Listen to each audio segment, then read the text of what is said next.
What's up, everybody, and welcome to a Tuesday playoff edition of Morning Cup of Hockey presented by Bet365. That's Colby Cohen. I'm Johnny Lazarus, and it is Stanley Cup Final Eve. We've got one more night's sleep until we can finally talk about the series we've been waiting for almost a week for.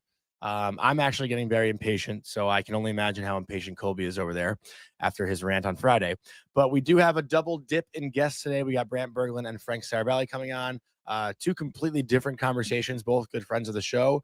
Excited to hear from both of them. Colby will dive a little bit deeper into Brant's background before we bring him on, just for people who might be unfamiliar that have joined our show over the past few weeks. It's been a while since Brant's been on, Colby, about like 2 months, maybe 3 months, I think, since his last appearance. Yeah, it definitely has.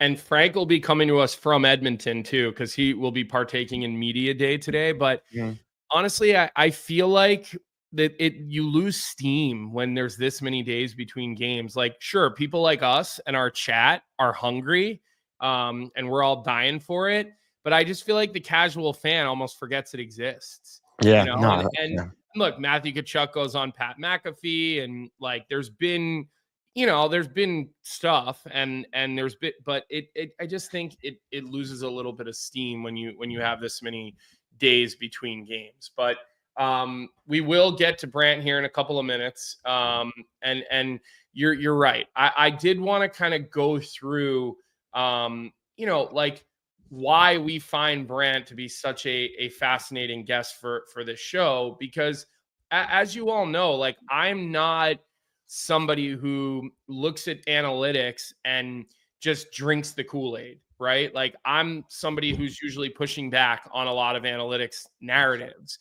And I always say, look, numbers are important, especially when they can, support what you're seeing, or maybe it doesn't support what you're seeing and it makes you have to think a little bit harder, think a little bit differently. I think it's good to have a numbers person to explain what a lot of these things mean. I just have no tolerance for the graph people on the internet that, just throw these graphs out and they say this player's good, this player's bad. Like that's where I just get lost. And, there's those people that and the expected goals, you get lost. You don't like that. I don't like hypothetical, like, oh, goals save above expected. And I always say, but how do we determine, like, on that, if Sidney Crosby has a chance on the back door, it's different than Matt Rempe having a chance on the back door. And I'm sure Brant's probably exploding right now behind the scenes. Yeah. So that's one of the reasons, though, that we love Brant, is because Brant didn't come up in the analytics world, in the numbers world. Brant came up in the coaching world. Just to give you a little bit of his background, and I put some notes here, like he came up, in and around Northeastern and BU's programs in the 80s and the 90s. He played the game at a high level. Still does. Still does play the game. He spent a lot of time on Jack Parker's staff at BU, and then he worked his way up into the National Hockey League. And in 2002, he's working on the Bruins coaching staff with guys like Wayne Cashman, Jerry Cheevers, Mike O'Connell, Mike Sullivan. He worked with Claude Julien for 8 years with the Bruins, doing everything to do with video. We always talk about the video coaches, man. These guys are partly the unsung heroes, right? And now there's all sorts of softwares to make their jobs a little bit easier.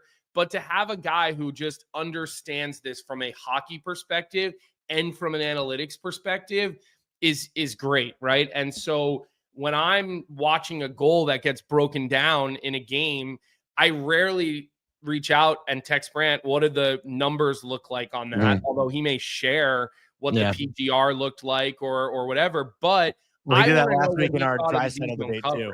What'd you say? We did that last week in our Draisaitl debate. He corrected me right away, basically. Yeah, he went out and looked up all the information from that conversation we had about Leon Draisaitl, about taking a shot off his front foot and getting to a puck earlier, and why he's able to create those angles.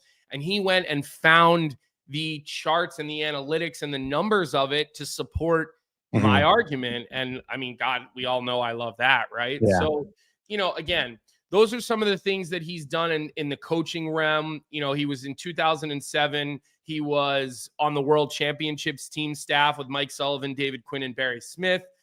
left the Bruins in 2010-11 to create, to join Exos and work on the software that coaches have all been using. And then you fast forward, and again, works at the NHL now.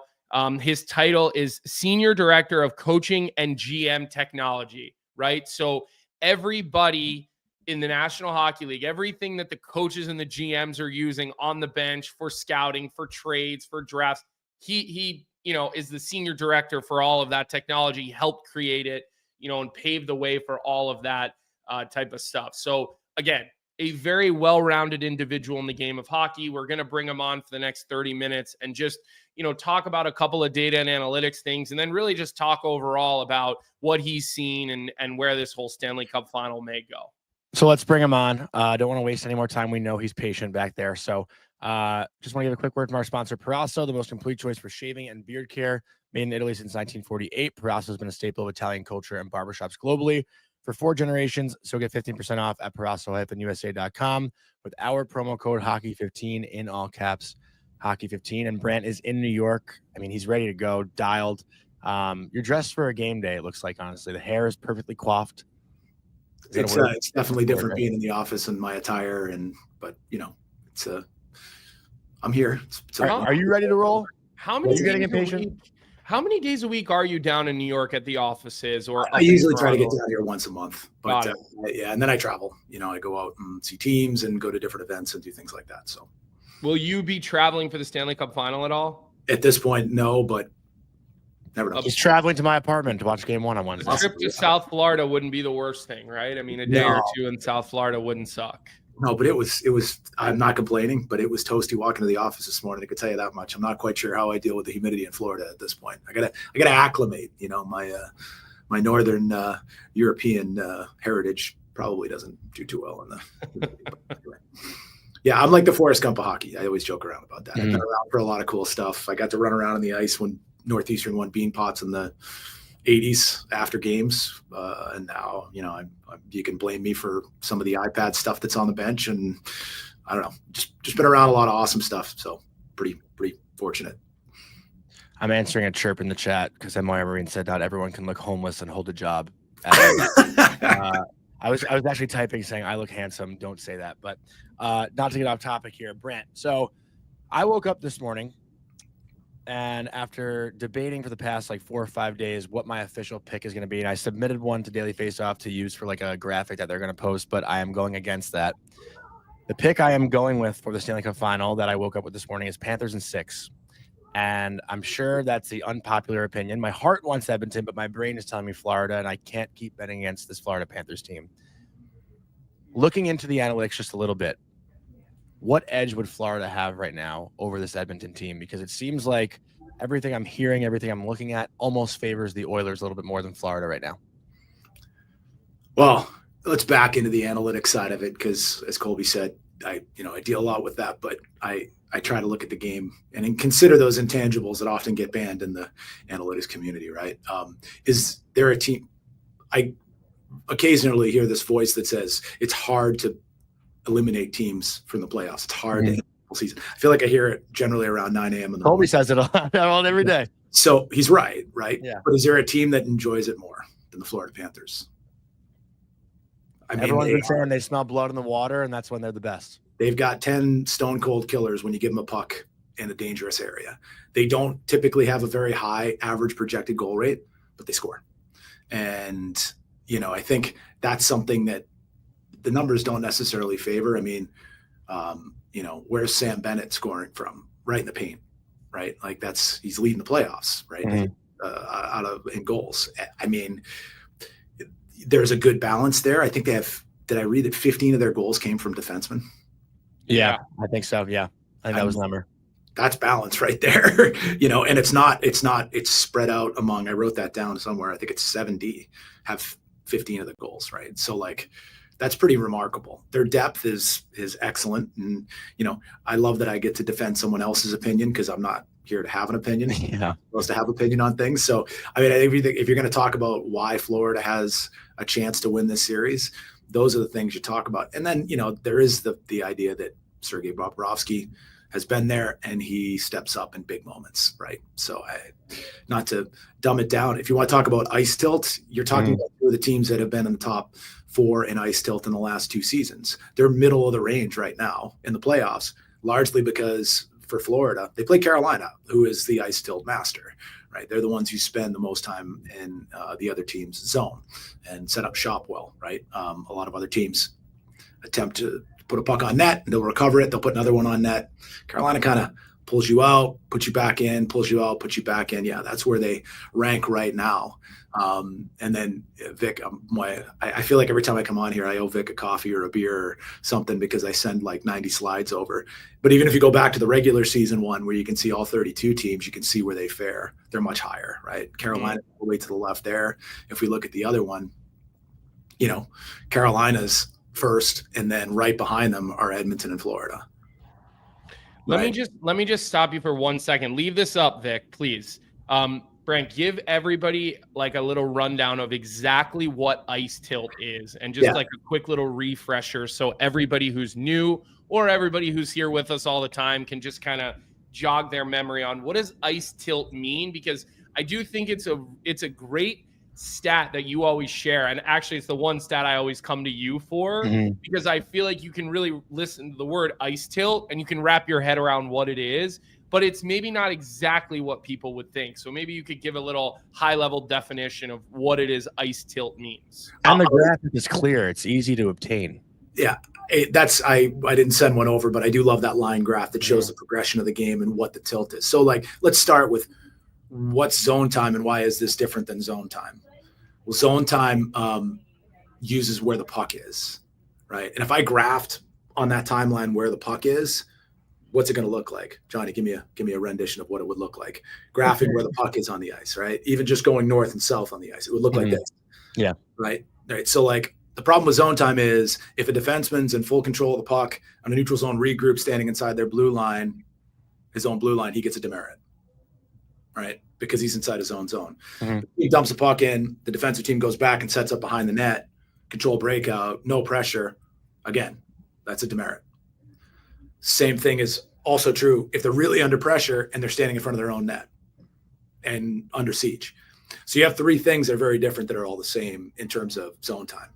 Ice tilt looks at the location of the play, okay? And we do that by determining where all the players are on the surface. We drop a pin in the middle of that. And then to take it a step further to add the momentum aspect of it, we look at the last 2 minutes of that location and we average it all together. So when you see a team inside of the blue line, we call that advanced tilt, right? And that's the number you see in parentheses on some of these. What we're talking about here is the time with tilt per period.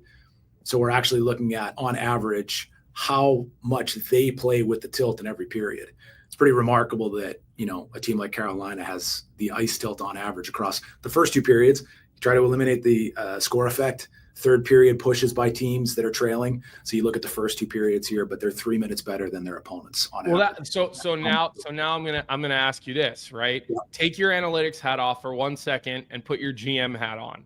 Why can the Carolina Hurricanes? I mean, they're a full head above everybody else here, right? Everybody else is kind of like within an inch or 2 of each other. And then you get Carolina that, if we're measuring people, they're a foot taller, okay? Why can't Carolina win a conference final? Like I saw somebody in the chat say, it's actually Matthew Mugno said, hold on, it just went away. So let me. It was like all analytic, no dog. No dog, right? Yeah. So why for Carolina does it not translate when they get to the conference finals? Look, there's a few things that might come up with it, but like they get to the conference finals, you're talking about teams that don't need much to score, right? And I don't, at times I don't think sometimes it's about who you play, right? Everybody's ripped Toronto, but at the end of the day, Toronto may have done the best job against Florida in the playoffs this year. It remains to be seen. Matchups matter. Everybody matches up different against somebody else. And I say that on this show quite often. Like, whatever reason, sometimes if your centers have a difficult time in the circles against one team, or a penalty kill just has your number for whatever that means. So that's one thing you can never fully, you can't like put a exact thumb on, like data wise or analytically a matchup. I think too, you talk about man on man. That's the first thing everybody goes to. They got to change that system. It's like, okay, well, hang on. They outshot everybody. They had the most shots per game, shot attempts per game. They had the fewest shot attempts allowed per game. I think they had among the highest average projected goal rate on attempts against, and their projected goal rate for on attempts for is not great, right? Because they kind of work in bulk, but they also recover pucks well. People saying no dogs. If you ever watch them, they recover every puck. It's hard to say they don't have dogs. Like they do. They're going to go get pucks. They're going to go hunt things down, and they're going to get back and try to find the next opportunity to score. But I do think when you're in the situation and you're in a man-on-man chase in your own zone, it's funny when you watch from a wide angle how much the middle of the ice is wide open, and you go back to that Barkov goal, right? Like there's no two.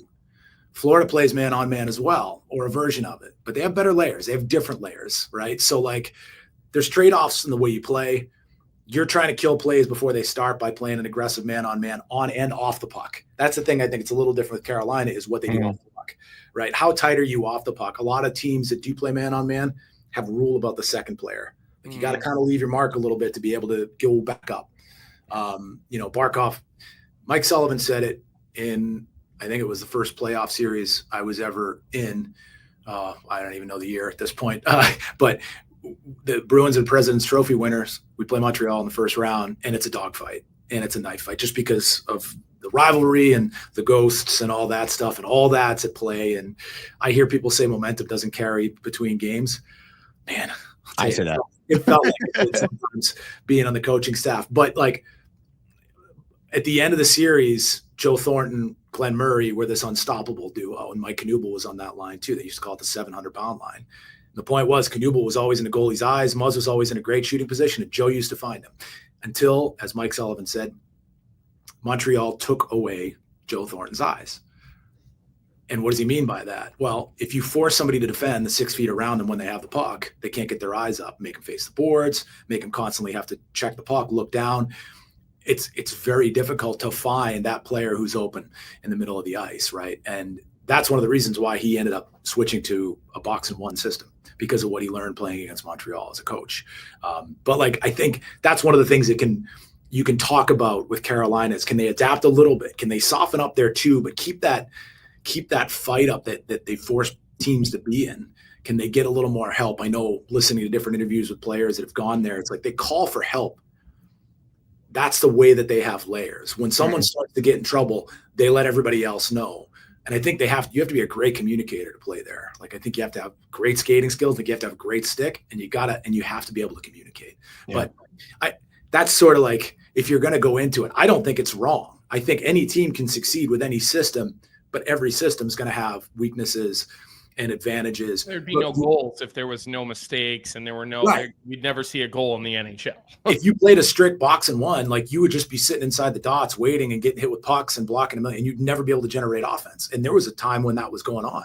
That was played around the leagues, but a lot of teams have adopted more of a little more of a hybrid kind of systems inside the systems, right? They call it a shrink, or they call it, a squeeze, right? Where or a flood. The second they get a kill in the corner, everybody goes into that corner to limit the space. You got a 7-foot pass to a winger who's right there. Now you're transitioning up the ice out of that defensive zone coverage. So anyway, that's kind of like, I don't think there's anything wrong with the way they play. I'll defend it. I think it can work. And I think they've got great personnel to fit in that system. And they talk about that too. Well, no offense to Canes fans, because we know we have a lot in this chat and they watch our show every day, but right now they're irrelevant. So I want to move on from Carolina. No offense to them. And before I ask this next question, Pete in the chat, I will tip my cap. Pete said the Oilers will beat up Dallas. I disagreed, and I was wrong. So I'll address Pete. And then I do want to say this leading into our next thing here. Jake, there's no last name, but Jake wrote, people don't really understand numbers. You cannot assign them to individuals. They are part of a whole. But this next topic, speed bursts. There is a distinct difference in Western Conference players versus Eastern Conference players. And when you watching the Dallas-Edmonton series versus the Florida-Carolina series, you could tell there was a bit of a difference in speed in the way the game was played. It is certainly different style of play between Western Conference and Eastern Conference. I don't know what the explanation would be. It seems like the West has a lot of top-heavy, talented teams that just completely outskill, outskate the lower level teams in the Western Conference, where the East maybe feels like a little bit more or a little bit more of an even playing field. That's just my opinion. But Brant, I'm just curious if we can kind of run through. Are you calling Edmonton top heavy though? Like you feel like they're top heavy? I'm saying the teams like Edmonton, when they play against like a team like Chicago, let's say, there's a distinct difference between a top team in the East playing against a bottom team in the East as far as like outskating or outskilling those teams. That's all I'm saying.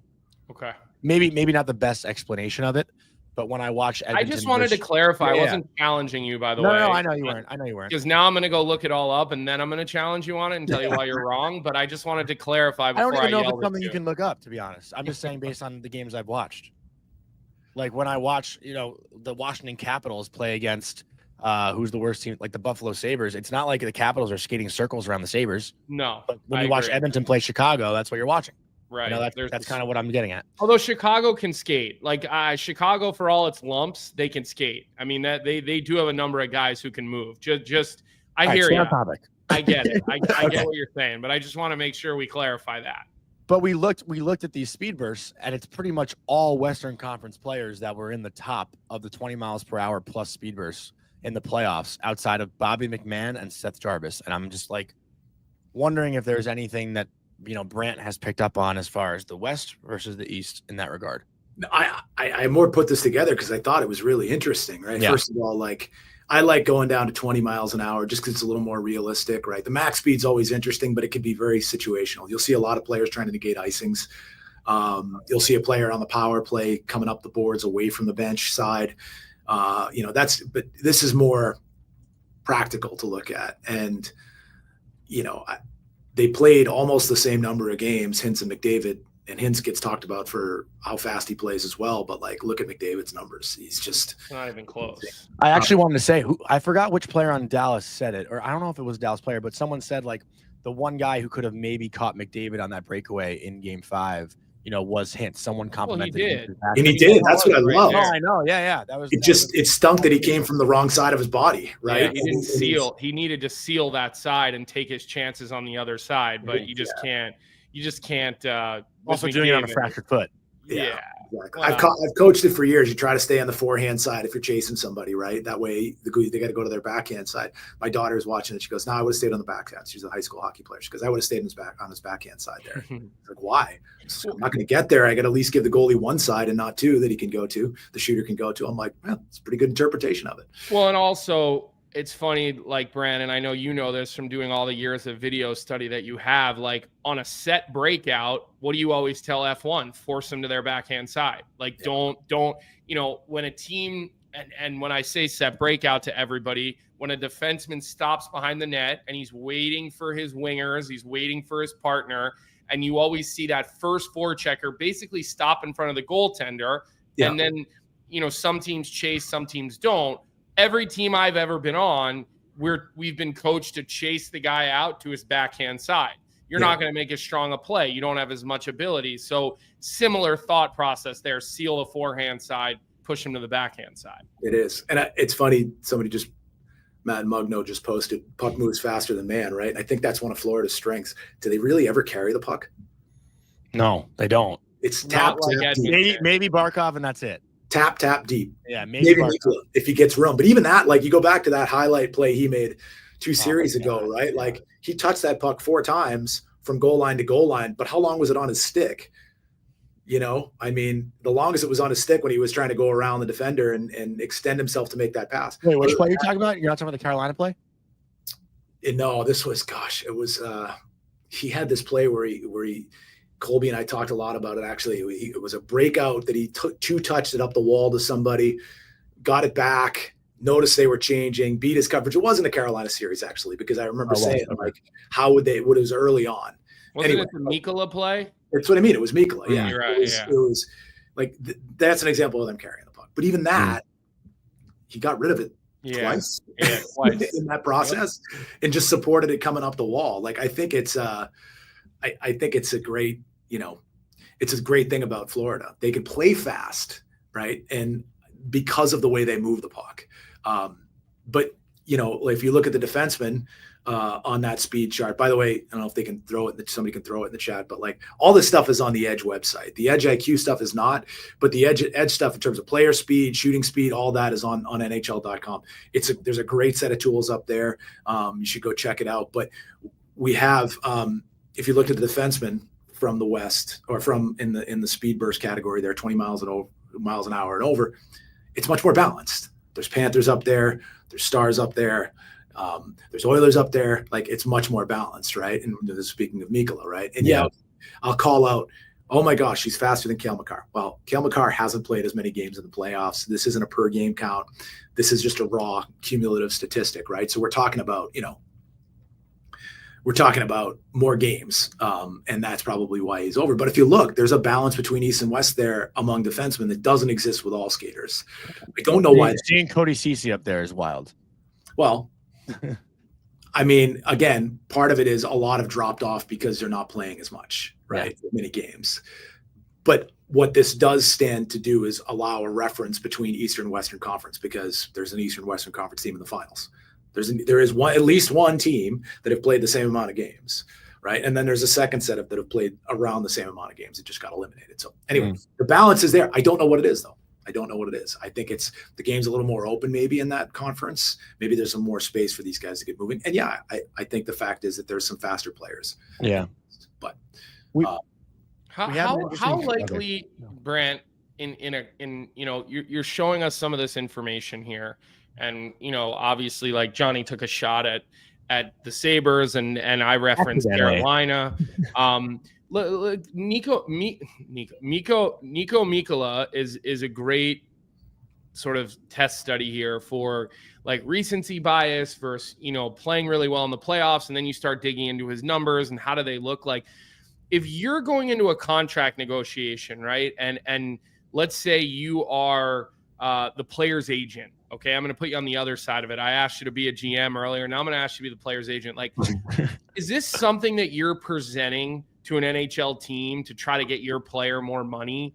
Because from what I'm told, especially in free agency, one thing and one bit of feedback that agents have been getting lately, especially when they're filling out depth players on their roster, is, his analytics are terrible, right? Not saying his speed bursts are bad or his expected goal rate, expected goals, or they're just like, his analytics are bad. If we're going to bring him in to be our sixth defenseman, you can't have analytics like that. So on a positive note, for a guy like Mikkola, who is, again, I would say he's having a little bit of a coming out party right now. And as I'm talking, I'm looking up his contract status because I'm curious when he is going to be up or available. It looks like he's got one more year at $2.5 million.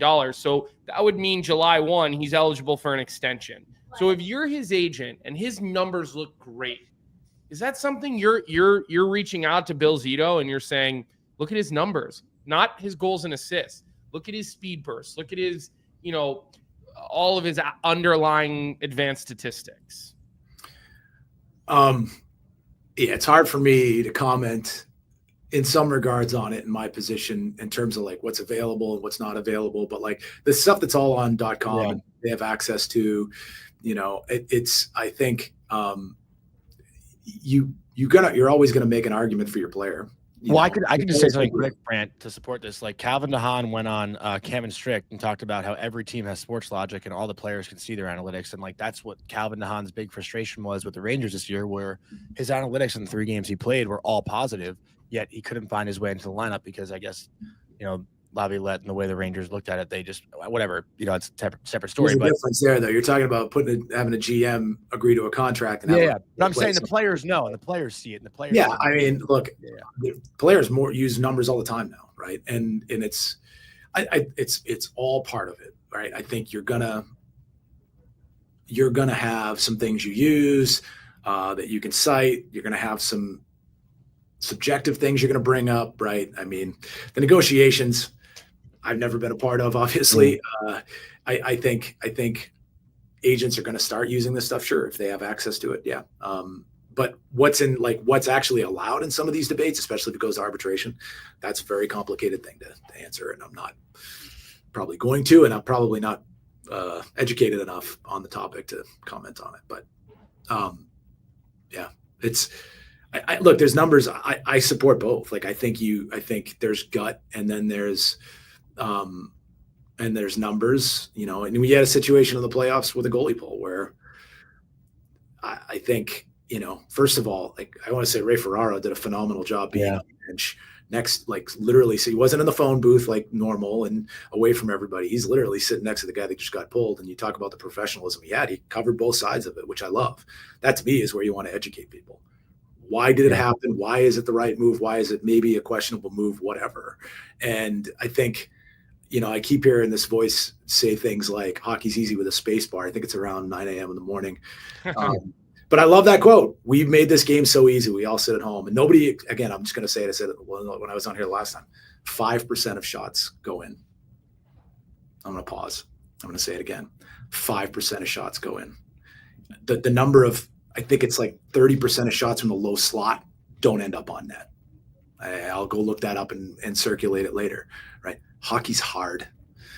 And we all sit here and we made a career out of talking about it after it's over, and it's great. But at the end of the day, people make decisions, and you got your gut in that 10 seconds. Video coaches, you know, they're clicking on the microphone trying to talk to the bench, and every time the coach goes to talk back to them, all they hear is Zombie Nation playing in the background. And you can't, like, you think it's easy. You're sitting at home on the couch watching every angle, you know, the video coach is trying to navigate the replay system, play it for the coaches, see it for himself, help them make a decision. I mean, okay. So I want to stay with that. I'm glad you talked about that, because that's real life hockey decision making. We all see that one guy wears an earpiece. Okay. Like, one of the coaches has an earpiece. You've been a video coach in the National Hockey League. You've been on these staffs.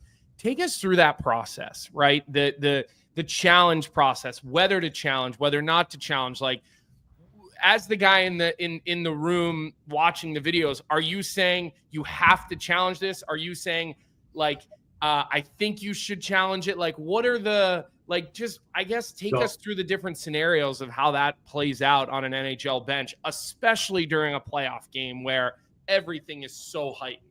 Well, I'm so old that I left, I think, the year before Coach's Challenge came in. But when was the first year, actually? My first season. When was the first coaching challenge year? I think it was 2012. It had to be 2012 or 2013, if I'm guessing right, because I was out in training camp in 2010, and I left then, and it was a year or two after. And I made the joke that, like, I'm glad I missed it. Otherwise, I would have been asking for an extension. Or a player option, if you would, on my contract, because I was just, you know, I always had a DVR that I could look at to communicate 10 seconds after if a coach asked me to see something. I tried to do it that way, but, you know, so I was on headset with a head coach. I was on a headset with assistant coaches upstairs and on the bench. If you're on with a head coach, my experience was it was always radio silence. He'll ask you when he needs something. If you're on with the assistant coaches, it's a little more conversive. Right. I think that's another one of the challenges. The teams have really worked through some of these things, like the background noise. They've got systems in place using the Hawkeye replay system, you know, to, like, communicate more effectively. They all come up. It's kind of like with me with scoring chances. When I had to break down scoring chances, I had the consensus of our staff, and every night I would have all the coaches arguing in my head as I watched the same stinking scoring chance over 40 times, trying to stay awake. And, you know, I'm not joking. That was what would go on in my skull. It was not fun, because I had to hear them all day, and then I heard this fictitious version of them in my own head. And we're talking about me hearing voices now. But anyway, like, you kind of set this standard for what's going to be what we do. And you hear teams talk about it, right? You hear them say, we don't challenge goalie interference. Some teams don't even think about challenging it because they don't want to gamble it. Other ones, a lot of staffs now, they have two video coaches. Most of them do. And one of them literally sits at the replay machine, and that's what they do. Every time the puck enters the zone, they know if it was onsides or offsides. That speeds up the process, right? I don't even, like, question offsides review anymore. I'm as soon as the offsides challenge is put up, I'm like, okay, this is coming back. Yeah. I never question it anymore. Yeah, that's fair. And I just think, like, it's it's an incredibly difficult game, and we don't know all the information. We don't know all the background information, right? Like it's just, I think it's a remarkable thing to sit here and be able to talk about it afterwards and learn from it. Like, I know being on staffs, just watching the way people talking about the assistant coaches should have talked to him.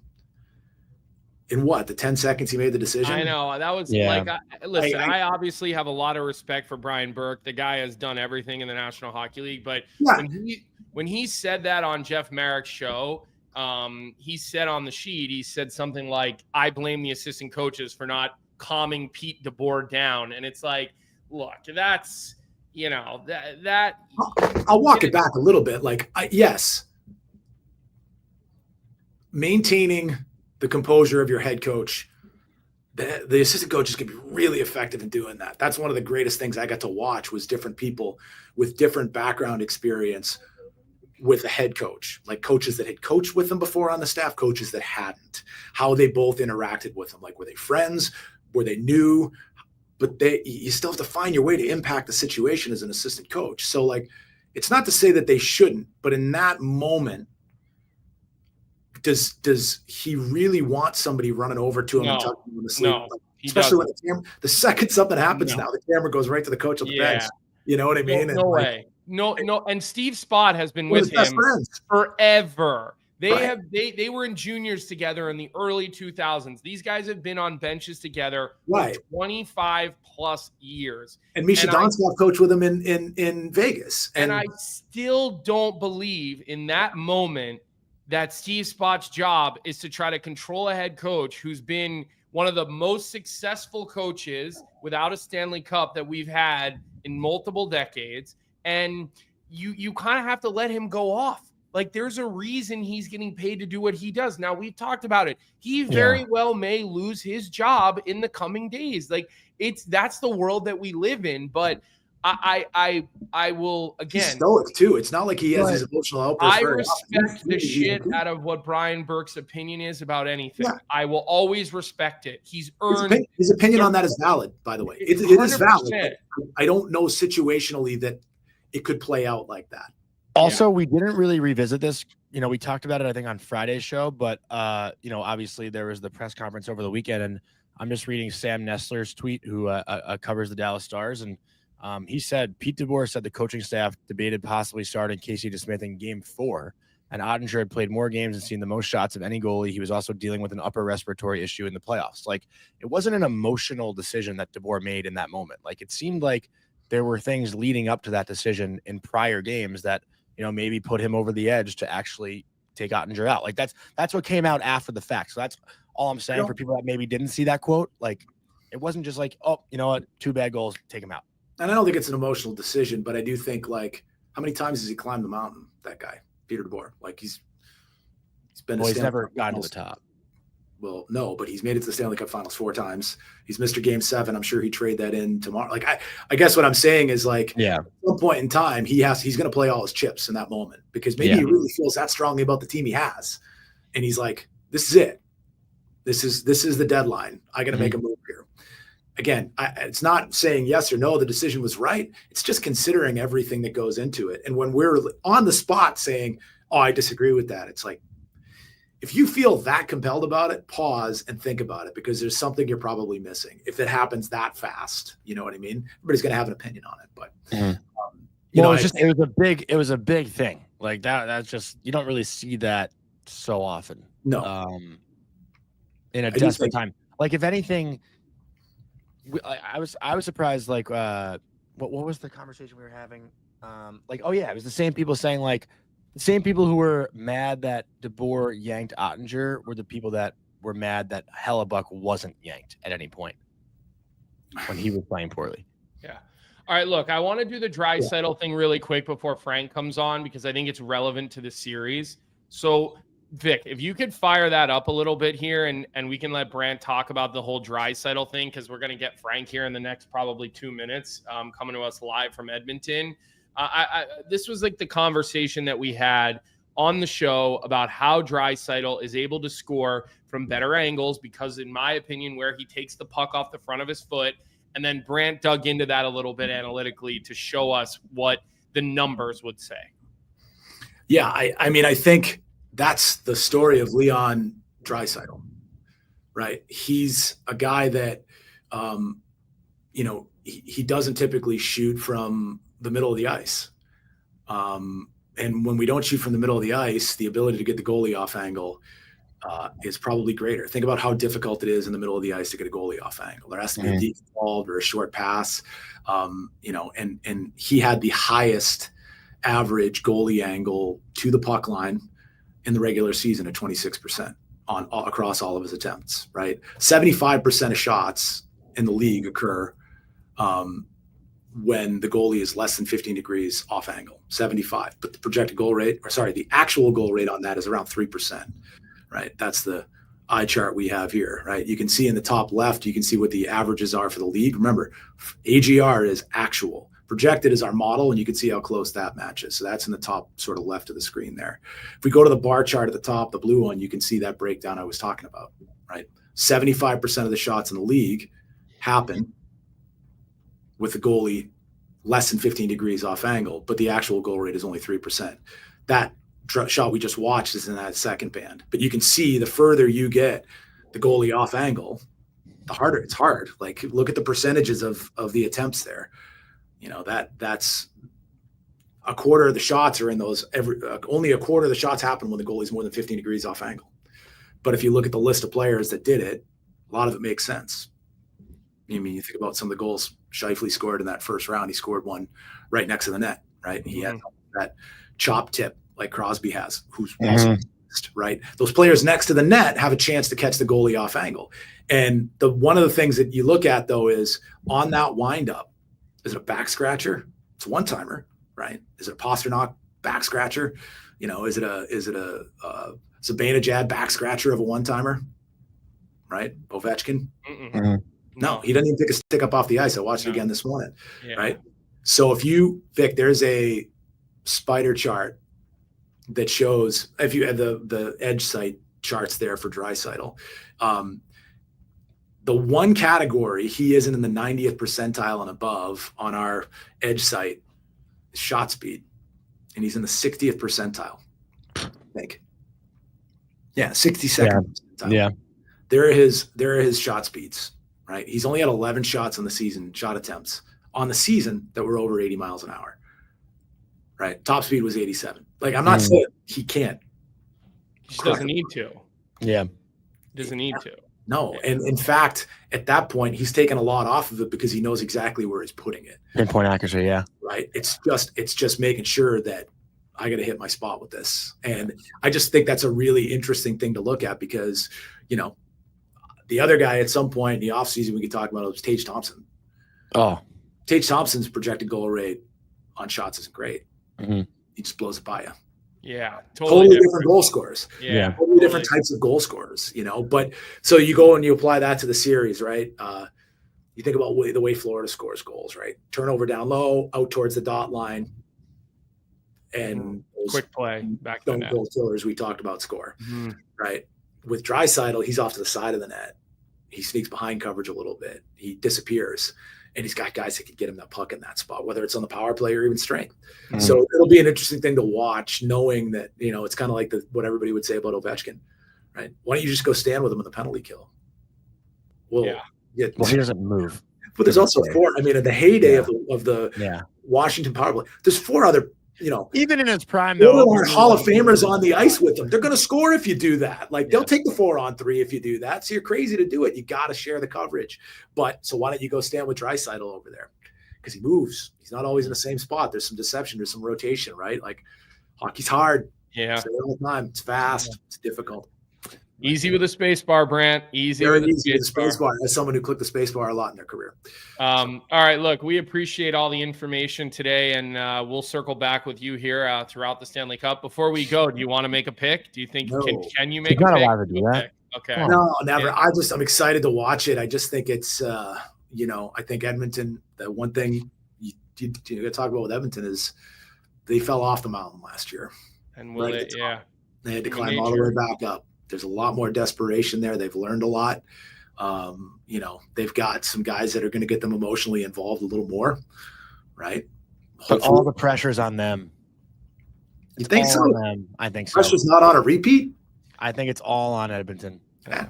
Well, I know the next guest we're going to ask for a prediction, so we will let you go here. We're gonna get to Frank, who's live in Edmonton. So we appreciate your time today, Brant. Enjoy New York City. If you see Johnny rollerblading, just take a little stick and drop it down in front of him. Johnny, just give me a shout so you don't crash into me. I'm bad watching for the bikes down here. I'm expecting you here tomorrow. Okay. At my apartment. All right, Brant. Have a good one.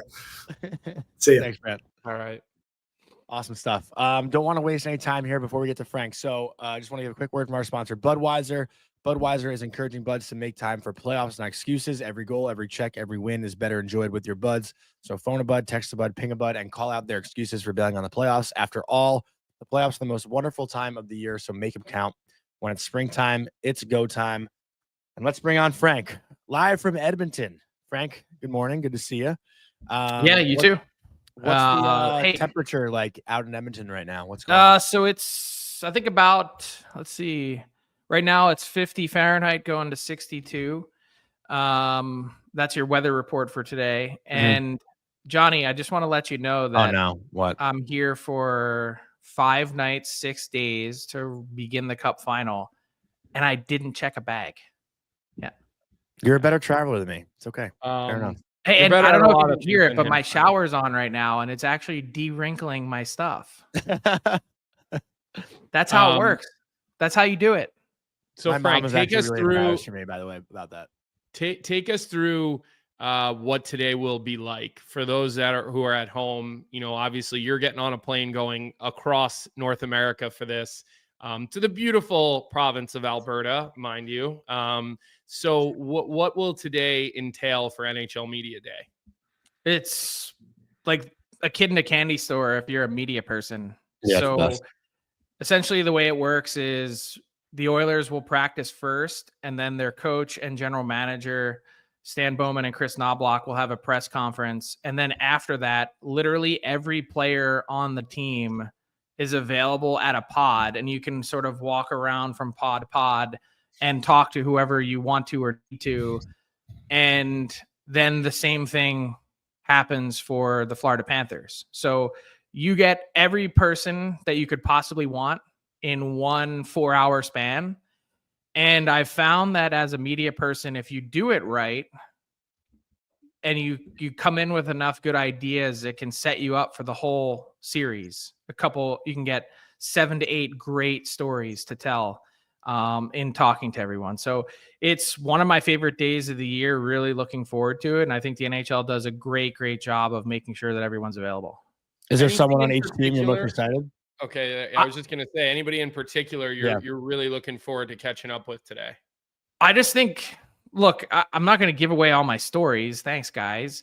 I think there's one-on-one. Doesn't have to be for a story. Yeah, I think there's.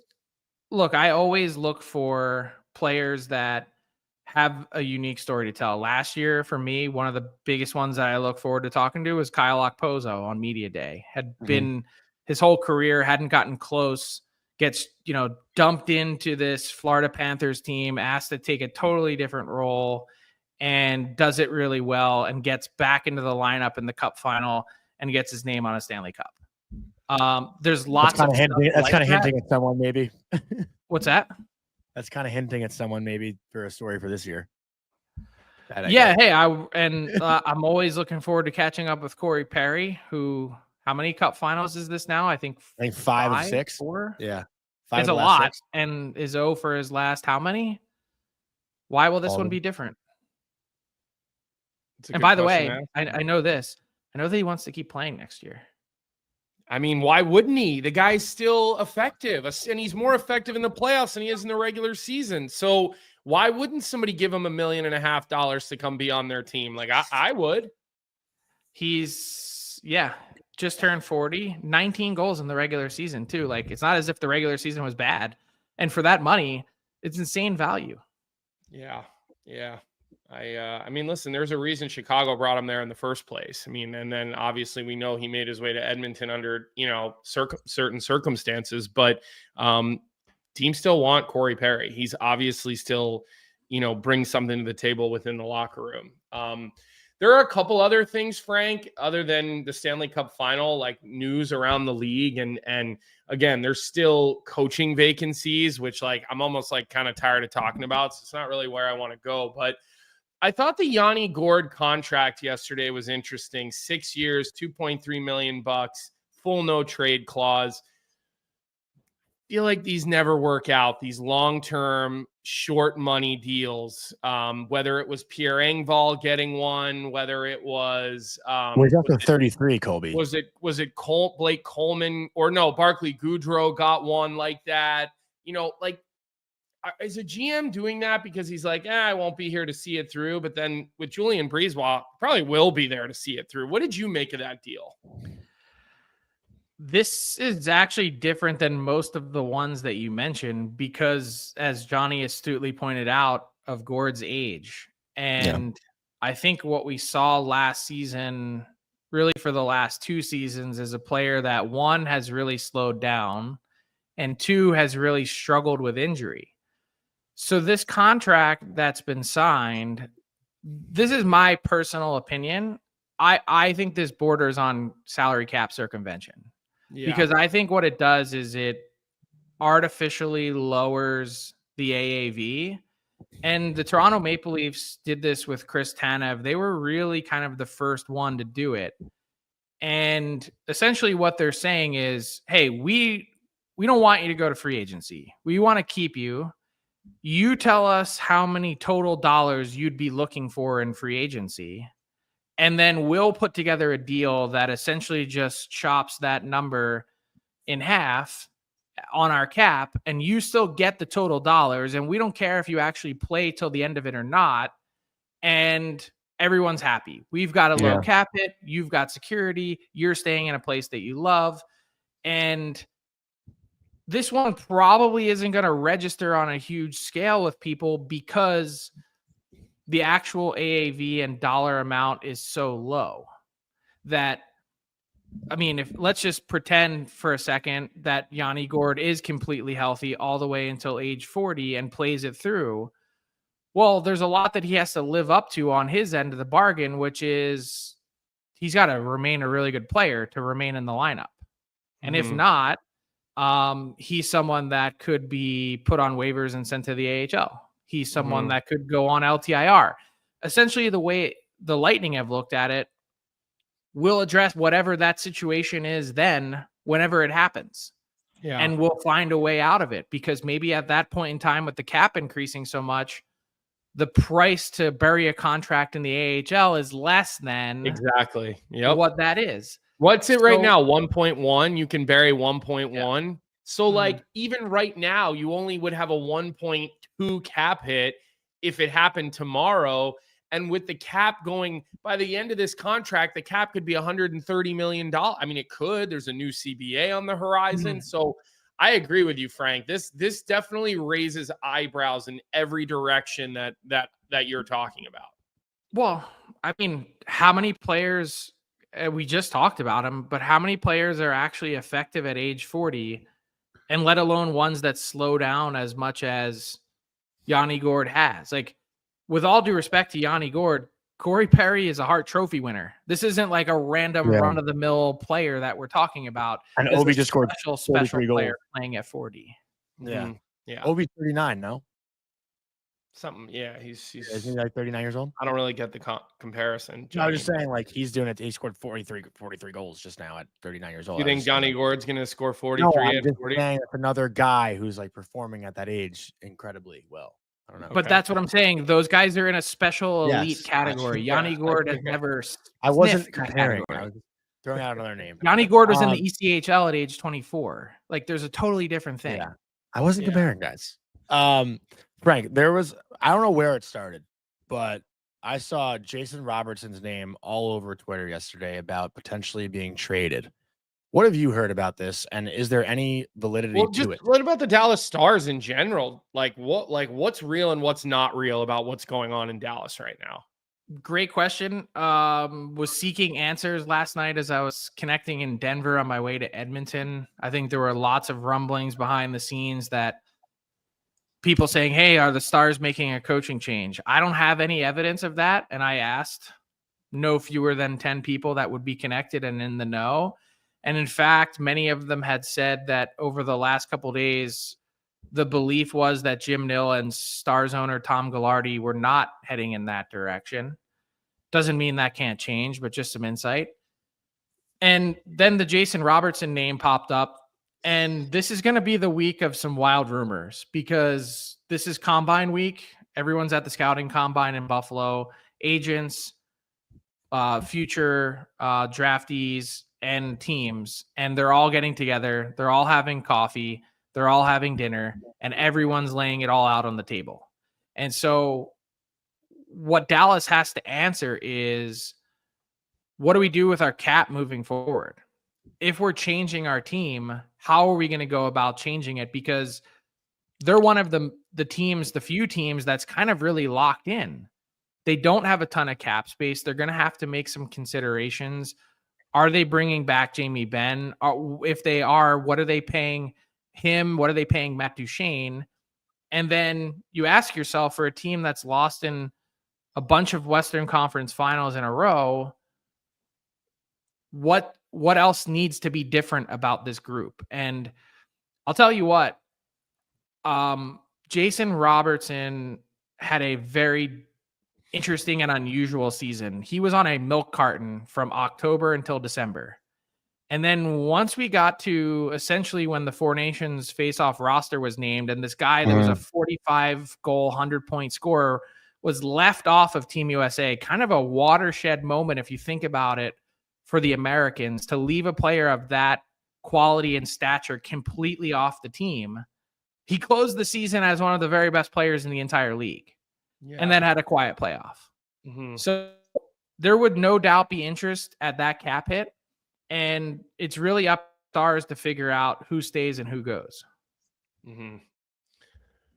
Yeah, I mean, look, it's the rumors coming out now too. Just the whole thing has been pretty interesting to me with that. And I want to switch gears a little bit and get your opinion on news we saw yesterday that Scott Gomez is now going to be the head coach of the Chicago Steel in the USHL. And I mean, listen, I heard he did a great job, and Mike Motto too, by the way, and him coached together in the BCHL last year. I don't think we can not bring up Mike Motto, a guy who I actually played with Mike Motto in the American Hockey League.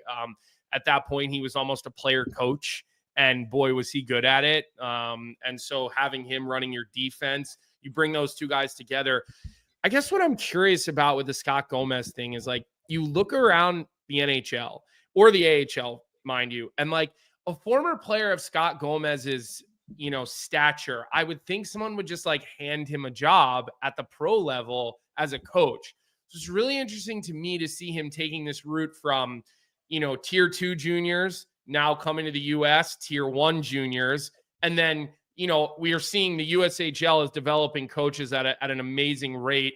Kirk McDonald just went from the USHL to head coach in the American Hockey League. And there's a whole list of other guys as well.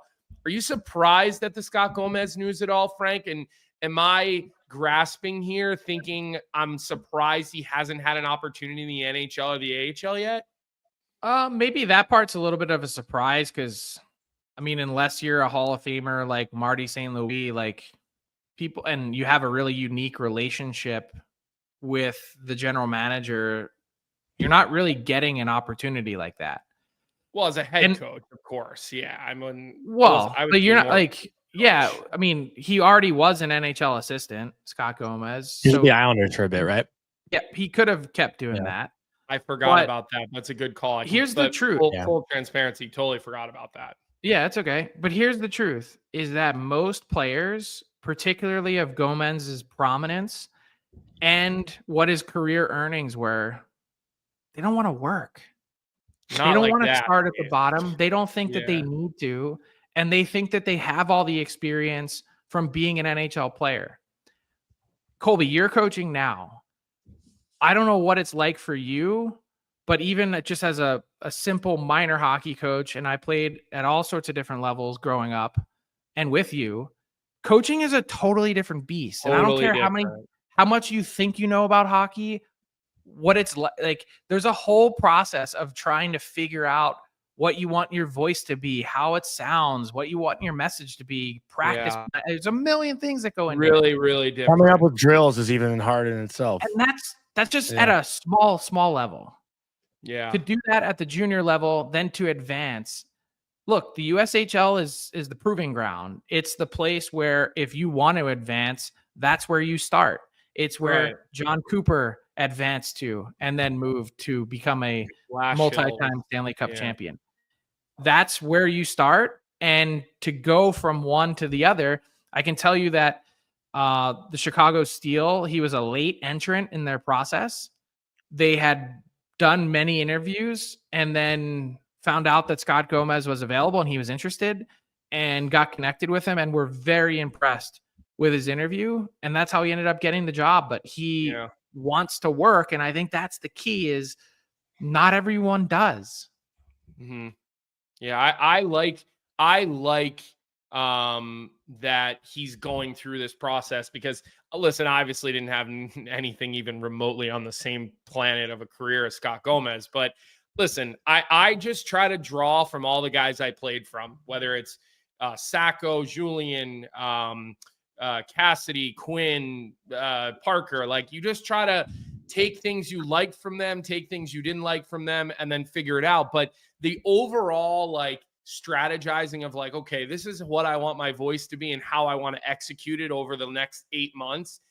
You have no idea what you're doing until you go through it. No idea. Like I already have a million ideas of how I want things to be for next season based on this past season. And it doesn't end, right? Like I'm going to be with Mike Haviland, who's an assistant coach in the NHL in a couple of weeks. Like we're going to spend 3 days, like basically laying out a blueprint for next season. He's going to take me through all that with his experience in the NHL, the AHL, college, all that. So it's really challenging, Johnny, and it is interesting and it's cool to see Scott Gomez as the head coach of the Chicago Steel, which has become a preeminent USHL destination, right? I mean, Celebrini, Fantilli, they seemingly have had a lot of big guns running through that program in the last 5 or 6 years. And they've got a great market to play in with great ownership in the same Wirtz family that owns the Blackhawks. And guess what? They're finishing off a beautiful new arena right downtown that will be unlike anything else in the USHL. Connected to Fifth Third, right? It's in that same. It's like they took over that second land plot. Is that actually being built as we speak, Frank? Yeah. Or wow, cool. Yeah. And Fifth Third's a great. Like, listen, they did a great job with Fifth Third Arena, and that'll be really cool to see them add on for the USHL team. It's a very attractive destination because I'm sure if you do a great job at the USA level and you have that kind of resume, it can be a launching pad to something huge. Yeah. Playing for Scotty Gomez would be a blast. I mean, I've interviewed him a couple of times. I've never actually, I think I met him in person once. But he's unreal. He was at Kevin Shattenkirk's wedding and he was fun. Very fun at that wedding. Like remember, I can vividly remember how fun he was at that wedding. So, no complaints there. I think Biz did a behind the scenes with Surrey and Scott Gomez this year, like on the Spin Chicklets YouTube, which would be cool to watch. I watched it, I think, when it came out. But for people who aren't familiar with Scott Gomez's coaching style, if you want to go back and watch that, it was like a pretty good watch. Frank, I have one more question for you today, and it's a yes or no question. Kind of going to put you on the hot seat here. A year from now, I don't know if they'll be in the playoffs still or not. Will Jack Eichel be in a Vegas Golden Knights jersey? Yes or no? My answer would be yes. I have zero reason to believe that he won't. I think he's got tons of wear left on his tires.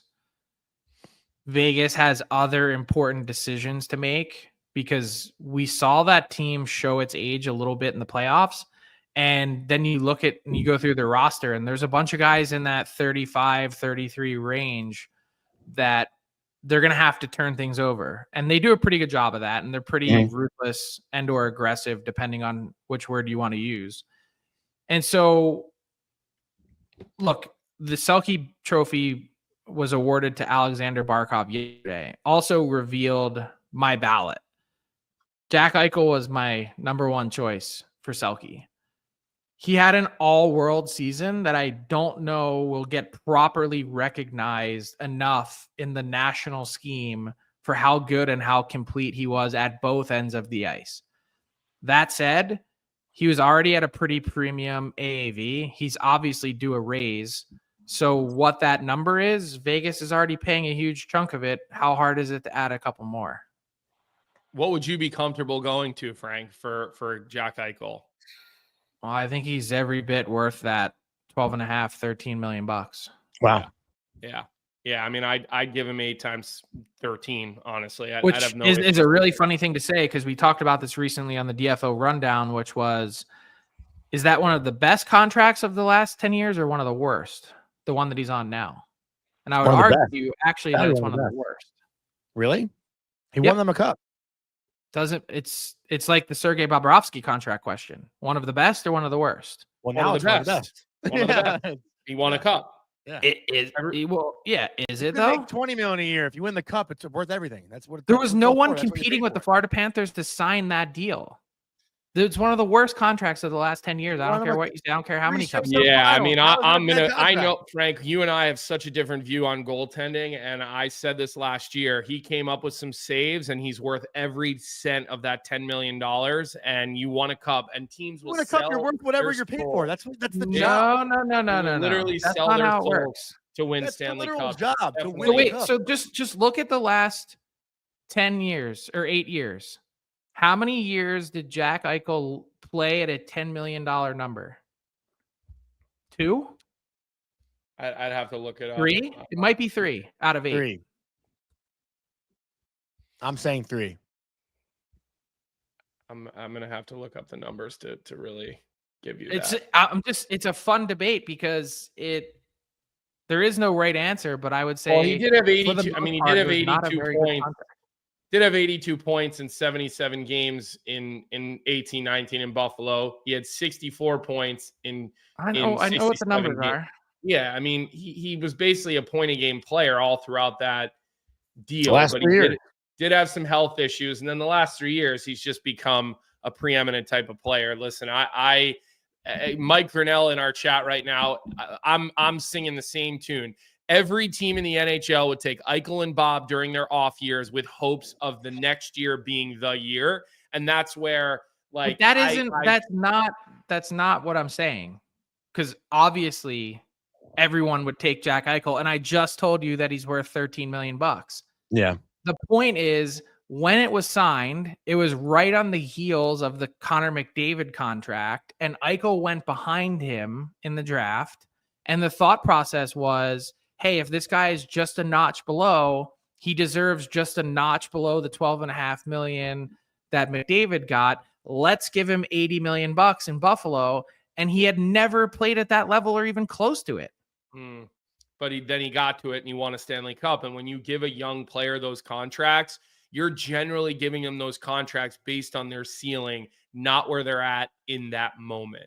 That we see. I understand. I would say for 3 of the years he exceeded the value, 2 of them or 3 of them. And for many of them, he really probably played closer to a $7.5 to $8 million level. Yeah. There was negative equity in that contract. I'm just saying. For the record, I think he stays in Vegas. I know G's hoping that he's going to sign a big ticket and come home to be a Boston Bruin. But if they don't come to an agreement this summer, why not explore trading him? That was you have to. You can't lose him for nothing. That was the root of the question. But I also see all this, Mitch Marner to Vegas thing, and like knowing Bruce Cassidy, there's no way Bruce Cassidy's looking at Mitch Marner as a guy who fits in their system. Frank, I totally disagree. Why? Well, I think first off, Bruce Cassidy is a guy who grinds his players pretty hard. I think Bruce Cassidy is a guy who wants players that get on the inside and play heavy. I don't think any of those are traits of Mitch Marner's. He's an elite perimeter player. And I just, again, knowing the personality and knowing the way that, like, Bruce Cassidy does not back down from expensive players. Jack Eichel and him in the beginning, I remember being in Hawaii with Jack Eichel I ran into him during my honeymoon, and we were sitting around the pool talking about his first year with Bruce Cassidy. And like, they went like this, and Eichel had to change certain things about the way that he played and demonstrated that he was willing to kind of lean in and go head to head with a coach like that. I haven't seen that in Mitch Marner. I also don't know Mitch Marner personally, so I guess I don't think that's ever been one of his criticisms. And I don't think Craig Berube would tell you that was an issue. Did Craig Berube get him to play on the inside during the playoffs? And when he leaned into him, did he raise his game and go to that level? No, he did not. So I don't see it from a stylistic how much of that this is and a coaching standpoint. I don't see it. Fundamental question for the Leafs. How much of that is Marner and how much of that is the other guys around him? Like if you took Marner and you airdropped him into Vegas and you've got Stone and Eichel and all these other guys that get there, Barbashev, whoever else, does he become a different player? Yeah, I mean, maybe, but I don't know the answer to that. Nothing that he's done and that he did with Craig Berube leads me to think that he could or would. So I think you're both fair in asking the question. The way Colby answered that, I think is fair. Yeah, I agree. But I'll tell you this from a news insider perspective: the Vegas Golden Knights are most definitely in the mix. Okay, yeah. So we'll see how that goes. Like I look. And if Bruce Cassidy can get out of him what he's gotten out of these other players, I mean, he fundamentally changed Jack Eichel into what he is. Like, I give Bruce Cassidy a lot of credit for it. Maybe he'll do that with Marner, and next year Marner's already gotten a ton of Selke votes. He back pressures as well as anyone in the league. Like all things that are Bruce Cassidy traits, he does a lot really well. He doesn't get on the inside of the game, and again, I know that Bruce Cassidy just struggles with players like that. He does. Going back to, anybody and everybody, Hall of Famer or not, he struggles with that. All right, look, one more thing I want to talk about with you, Marco Rossi. It's a name that has been out there since the TV guys were talking about it before Minnesota's season ended. Bill Guerin comes out and says, look, I see the name out there, but like, I'm not really interested in making my team worse. And I think this guy makes my team better.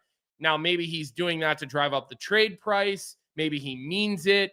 I feel like when it comes to Minnesota, Frank, I know, you've introduced me to Bill Guerin and Johnny to Bill Guerin over the years. So take us into the whole situation with this Marco Rossi. I see every Flyers fan with their little mock trades, living on Fantasy Island, that they're getting Marco Rossi with an offer sheet and they're getting this player with that player. So what's the deal with Marco Rossi? Well, I think the easiest way to answer that question is to think about the teams that Bill Guerin has built. Think about the Wild.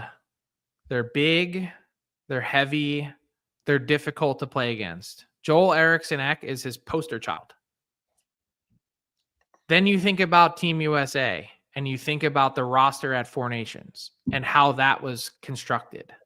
He wants heavy, tough players. Marco Rossi is 5'9" and a center who got lost a bit in the playoffs and was dropped down to the fourth line. He's extremely talented, put up a 60-point season, is undoubtedly a middle six center in the NHL. I think the Wild view him more as a nice third line piece. And it's this talk of him being on the move is rooted entirely in dollars. If the Wild can get him at a price that they feel comfortable with, they're going to keep him. But if he's asking for a significant deal, like a Boldy contract seems crazy to me for Rossi. They're going to do the same thing that they did with Kevin Fiala, and they're going to trade him. Another RFA that they would like, that's talented, that just doesn't necessarily fit exactly their eye. So what are the odds that Marco Rossi is on the move this summer? I would say, judging by the tenor of how those talks have gone to this point, probably pretty high. All right. Okay. Yeah. All right. Fair enough. Fair enough. I got nothing else for you, Frank.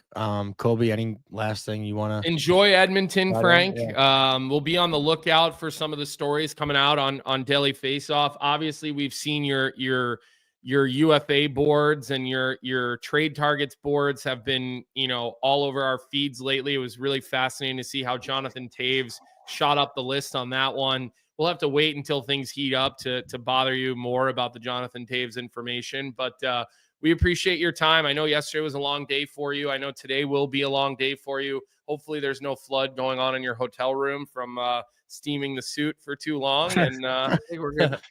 Otherwise, Frank, if there's nothing else, we'll see you next week. Sounds good. See you guys. Have a good week. Thanks, Frank. Awesome stuff. I love when we have guests, Colby, but I miss arguing with you.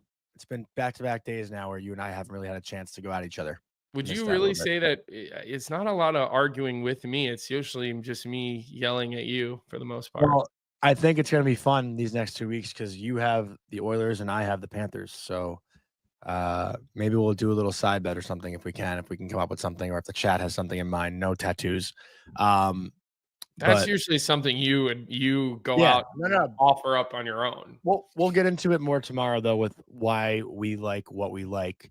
But let's get into tonight's Bet365 bet of the night, just to put a bow on today's show. So if you want to get in on the action for Stanley Cup playoffs at Bet365, they've got you from game props, player props, totals, and the money line.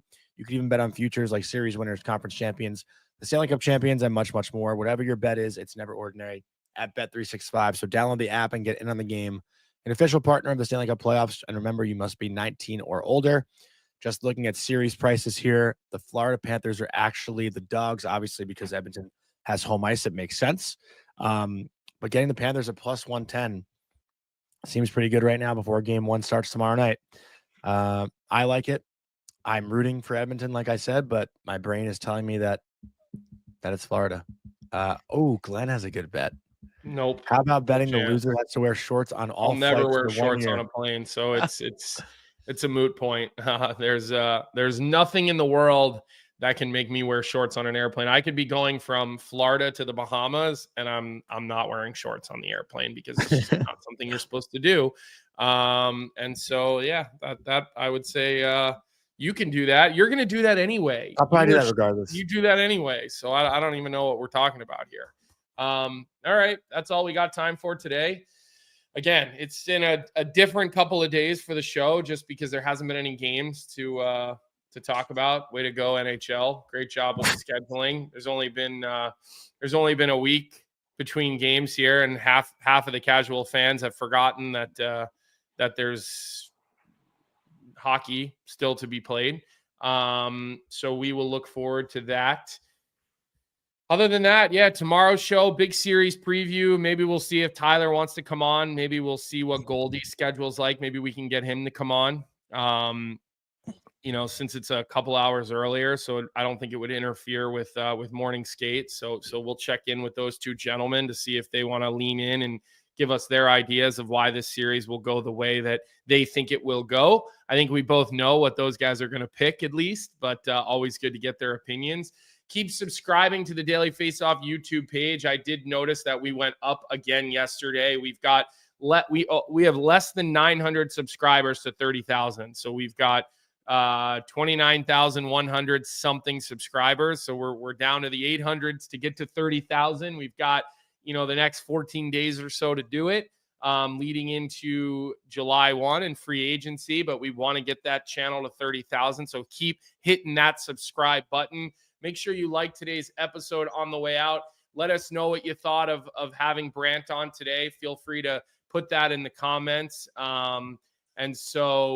Again, we appreciate it all. Likes are pretty low today.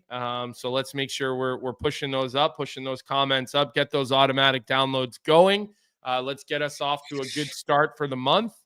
And other than that, I think tomorrow will be what we always do, 9 a.m., and we will see everybody there. What's up, hockey fans? If you enjoyed that video, then you need to be hitting the subscribe button right here at Daily Faceoff. Exclusive interviews and analysis from our hockey insider Frank Seravalli, fantasy updates from Brock Sagan, and a daily live show at noon Eastern, Monday through Friday. You don't want to miss any of the fantastic content, so hit that subscribe button.